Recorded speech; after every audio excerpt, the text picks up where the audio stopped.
आप देख रहे हैं न्यूज इंडिया, आपके साथ मैं रचना बंसल। गाजा पट्टी एक बार फिर से युद्ध की भट्टी में झुलस रही है। इजरायल ने गाजा पर करीब 153 टन बम बरसाए हैं। अस्पताल, घर, स्कूल सब कुछ तबाह हो गया है, कुछ भी सुरक्षित नहीं बचा। और इस सब के बीच ही इजरायली पीएम बेंजामिन नेतन्याहू ने साफ कर दिया है कि सैन्य अभियान अभी खत्म नहीं हुआ। उन्होंने इसे हमास की ओर से सीज फायर तोड़ने के जवाब में की गई कार्रवाई बताया। बेंजामिन नेतन्याहू ने अपनी संसद में कहा कि इजरायली सेना ने गाजा पर 153 टन बम बरसाए हैं। तबाही चौतरफा है। ताजा हालात को बयां करती हुई रिपोर्ट देखिए।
For the first time ever, we made a deal with Hamas that, they're going to be very good, they're going to behave, they're going to be nice, and if they're not, we're going to go and we're going to eradicate them if we have to. They'll be eradicated, and they know that.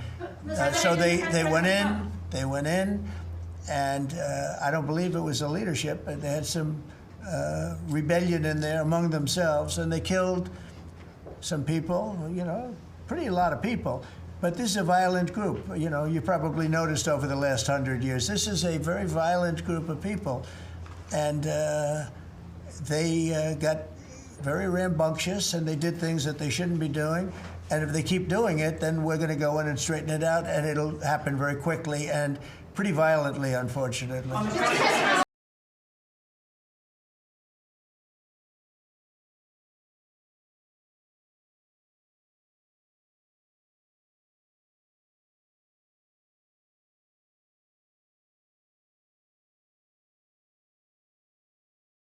Israel और Hamas के बीच में Trump की अगुवाई में किया गया cease fire समझौता टूटने की कगार पर पहुंच चुका है।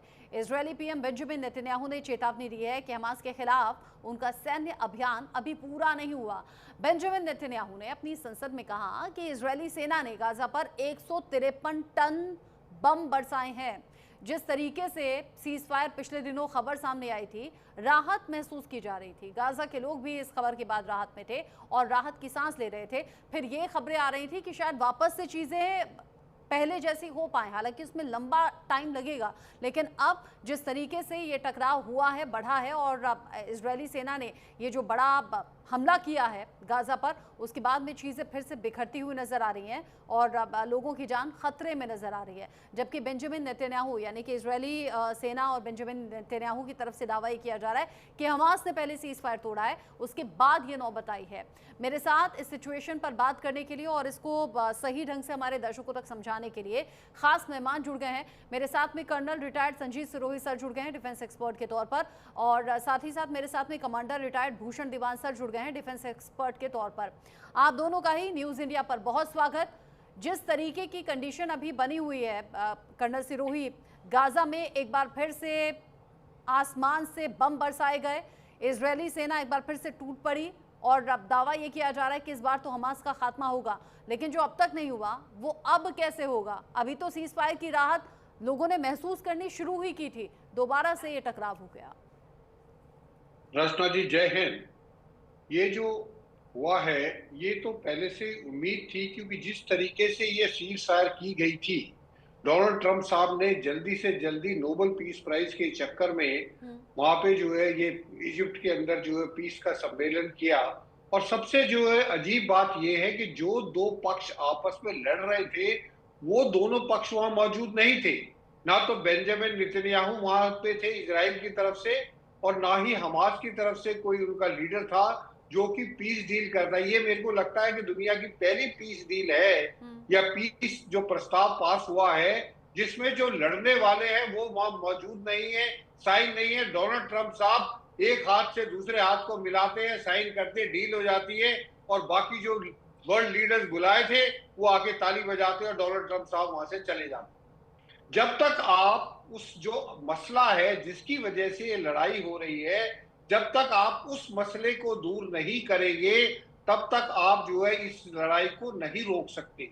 और मसला क्या है कि हमास नहीं, ये दोनों के अस्तित्व की लड़ाई है।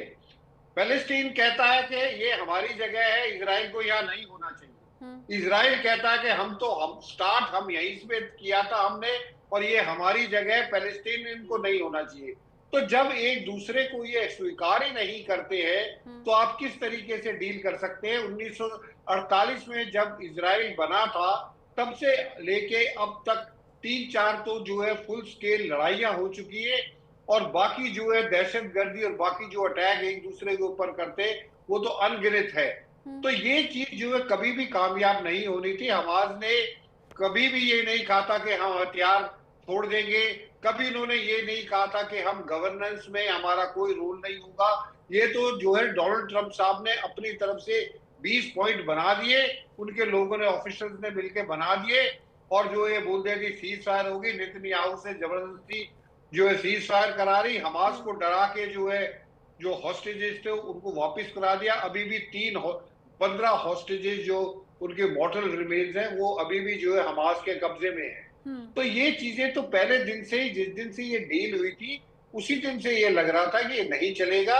और बेंजामिन नेतन्याहू साहब जो है इसको, जो उनका पहले जो उनका ऑब्जेक्टिव था, मिलिट्री ऑब्जेक्टिव, कि हम हमास को खत्म करेंगे, अब वो अभी तक तो खत्म कर नहीं पाए। उनको लगता है कि वो खत्म कर पाएंगे, तो शायद ये खत्म करने के चक्कर में लड़ाई और ज्यादा चलती बिल्कुल। रहेगी। और अब सवाल ये है कि अगर अभी ये युद्ध खत्म होता हुआ नहीं दिख रहा तो आगे होगा क्या? कमांडर दीवान, चूंकि एक के बाद एक बम बरसे हैं गाजा में, 153 टन, जिसका जिक्र बेंजामिन नेतन्याहू भी कह रहे हैं, और कह रहे हैं कि जो शांति समझौता होता है ना वो मजबूत देशों से किया जाता है, गाजा तो कुछ है ही नहीं। यहाँ पर हम अब हमास का खात्मा करने के लिए अगले कदम उठाएंगे। ये युद्ध और ज्यादा भीषण होता हुआ चला जा रहा है। और क्या आपको भी लग रहा है कि ट्रंप ने सिर्फ और सिर्फ नोबेल प्राइज जीतने के लिए ये सब कुछ दिखावा किया? रचना जी, मैं मानता हूं ट्रंप ने नोबेल पीस प्राइज की होड़ में ये काम किया है, जल्दी में किया है, पर इजराइल और हमास के बीच में इजराइल जो यूएसए से सपोर्टेड है उनका पलड़ा भारी है। इसके चलते जो काम इजराइल कर रहा है, थोड़ी सी वायलेशन जो हुई है, होती है सीज फायर के बाद, वायलेशन हो जाती हैं, टॉप लीडरशिप के इशारे पे ना हो, लोकल लेवल पे हो जाती हैं, तो हुई हैं। तो उसके बदले में इजराइल ने कई गुना ज्यादा रिस्पांस दिया, तगड़ा रिस्पांस हमास को दिया है। पर फिर भी मैं कहता हूं, क्योंकि हमास का पलड़ा कमजोर है इसराइल के बनिस्बत, तो लबोलबाब ये है कि अभी यूएसए की टीम, वाइस प्रेसिडेंट वांस आए हैं, उनके ट्रम्प के सन इन लॉ आए हुए हैं, डेलीगेशन बैठी हुई है, और 200 ट्रुप्स यूएसए के आए हुए हैं सीज फायर को एनफोर्स करने के लिए। और उसके अंदर टर्की, इंडोनेशिया और ये बहरीन और कंट्रीज जो हैं, तीन चार, उनके भी फोर्सेस आएंगी। तो मेरे ख्याल है शुरुआत तो अच्छी नहीं हुई, रुक रुक के हुई है, प्लान तरीके से नहीं हुई। पर मुझे लगता है क्योंकि जो भी एक्सक्यूज लिया हो इसराइल ने कि होस्टेज आपने वापस नहीं किए, जो होस्टेज दिए हैं तो वो आपके पास उनको बहुत बुरी तरह टॉर्चर किया गया है। पर वांस ने दोनों तरफ की बात कही है। देखिए, होस्टेज जो है 1000 कई कई मीटर नीचे दबे होंगे, कितनी बारी बम्बार्डमेंट हुई है। पर लबोलबाब ये है कि 2 साल के बाद इस लड़ाई का रुक जाना एक अच्छा संकेत है। और जो लॉन्ग टर्म जो बात है, लॉन्ग टर्म जो इसराइल और पैलेस्टीन की जो अस्तित्व की बात है, वो तो सुलझेगी नहीं। मुझे नहीं लगता। ये दुनिया बनाई है ट्रम्प साहब ने, जो बना रहे हैं दुनिया को, पहले भी इस तरह धकेल रहे हैं, क्या जिसकी लाठी उसकी भैंस। तो मुझे नहीं लगता है कि गाजा का जो काम है, फलस्तीन का जो काम है, इसराइल के बरखिलाफ होगा। इसराइल उसका वर्चस्व रहेगा। और तो और सऊदीज भी हैं, वो फलस्तीन को सपोर्ट नहीं करते। पर खैर, नुकसान शायद अभी रुक जाएगा। मतलब यूएनओ का राफा बॉर्डर से जो है, यूएनओ का ह्यूमैनिटेरियन एड भी आ रहा है। WFP जो वर्ल्ड फूड प्रोग्राम बॉडी होती है, उन्होंने 500 ट्रक भेजे हैं। और महंगाई बड़ी फैल गई है गाजा के अंदर, क्योंकि बहुत महंगाई मर्चेंट्स ने, जो प्रॉपर्टीज ने शुरू कर दी है। पर लबोलबाब ये है कि शुरुआत अच्छी नहीं की, होड़ हड़बड़ी में की गई है। पर फिर भी मेरी समझ में ये जो सीज फायर शुरू हुआ है, ये चंद घंटों में, चंद दिनों में टिक जाएगा, मेरी ये समझ है। अच्छा, अभी जो बेंजामिन नेतन्याहू के इंस्ट्रक्शंस पर जो बड़ा हमला हुआ है ना गाजा में, उसके बाद तमाम तस्वीरें तो सामने आ रही हैं। उस युद्ध से वाकई बहुत नुकसान भी हुआ है। लेकिन कर्नल सिरोही, जो हालात अभी बने हुए हैं ना, ट्रंप अभी भी दावा कर रहे हैं, कह रहे हैं कि IDF को फिलहाल मैंने रोक कर रखा है और बहुत जल्द हालात जो है वो बेहतर हो जाएंगे। साथ ही साथ वो ये भी कह रहे हैं कि कुछ समस्या है जिसे जल्दी सुलझा लिया जाएगा। ट्रंप के इन दावों में किसी भी तरह से कोई दम दिख रहा है क्या? कोई सच्चाई दिख रही है क्या? देखिए रचना जी, डोनाल्ड ट्रंप साहब के किसी भी दावे में कोई दम नहीं है, चाहे वो रशिया यूक्रेन की बात हो। डोनाल्ड ट्रंप साहब रोजाना अपनी स्टेटमेंट बदलते रहते हैं। यूक्रेन रशिया की वॉर में पहले कह रहे थे टॉमहॉक मिसाइल देंगे, वो यूक्रेन जो है अपनी जमीन वापस ले लेगा, और जो है रशिया की जो है डिस्ट्रॉयड इकोनॉमी है। और उसके बाद पलटा पलट गया। अब कहते हैं कि वो डोनबास जो एरिया है वो यूक्रेन को देना पड़ेगा, टॉमहॉक मिसाइल हम नहीं देंगे। तो डोनाल्ड ट्रंप साहब की बातों पर यकीन नहीं किया जा सकता। हाँ, ये जरूर है कि अगर सीज फायर हो जाए तो अच्छा है, लेकिन मुझे प्रेजेंट हालात ऐसे हैं, क्योंकि जो ये सीज फायर किया गया है, जैसे मैंने पहले कहा है, सीज फायर दो देशों या दो लोगों के बीच में होता है। यहाँ तो दोनों के दोनों ही मौजूद नहीं थे।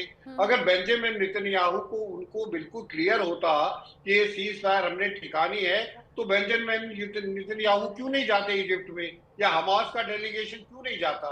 क्यों उन दोनों के बगैर जो ये डील की गई है? मैं इसलिए कह रहा हूं, अगर जो दो पार्टीज हैं जो लड़ रही हैं, अगर वही पार्टी डील नहीं कर रही और तीसरा आदमी आके तुम्हारी डील कर रहा है, तो उसकी क्या गारंटी है कि दोनों पार्टी इस डील को मानेंगे? हमास के ऊपर बहुत ज्यादा प्रेशर है, उनके ऊपर बहुत ज्यादा अपने लोगों का भी प्रेशर है। उनका जो है, जिस तरीके से इजराइल ने प्रेशर डाल रखा है, उन्होंने हॉस्टेजेस को कुछ को रिलीज कर दिया है, लेकिन वो हथियार नहीं छोड़ेंगे। उनका अस्तित्व जो है वो उनके हथियारों में है। वो गवर्नेंस जो है, जो ये बोल रहे हैं कि वहां पे जो एक टास्क फोर्स जाएगा जिसके जो है डोनाल्ड ट्रंप साहब उसके एडमिनिस्ट्रेटर होंगे, और उसके जो है टोनी ग्रेग जो है वहां वो करेंगे, तो ये चीजें जो हैं ये चलने वाली नहीं है। हाँ, अगर ये शुरुआती तौर पर अगर ये सीज फायर टिक जाती है तो शायद उम्मीद की जा सकती है, लेकिन ये ट्रस्ट डेफिसिट है। ना हमास इजराइल को ट्रस्ट करता है, ना इजराइल हमास को ट्रस्ट करता है। दोनों के बीच में ट्रस्ट डेफिसिट है। और जब दो लोगों के बीच में, जो लोग हो या देश हो, जब वो लड़ते हैं, अगर एक दूसरे के ऊपर ट्रस्ट ही नहीं है, तो फिर डील किस बात की होगी? तो मुझे नहीं लगता कि डोनाल्ड ट्रंप की बातों से हमको समझना चाहिए। अगर डील करनी है तो हमास के लीडर और नेतन्याहू डील कर सकते हैं, थर्ड पार्टी इस मामले में डील नहीं कर पाई।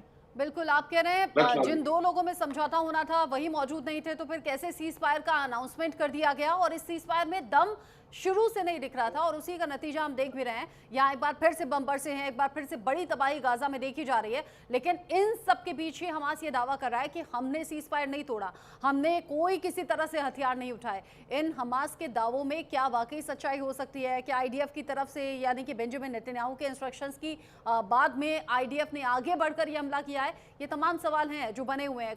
कर्नल सिरोही, कमांडर दीवान, आप दोनों का ही बहुत बहुत शुक्रिया न्यूज इंडिया के लिए समय निकालने के लिए। इसी के साथ वक्त छोटे से ब्रेक का हो गया है, लौटेंगे।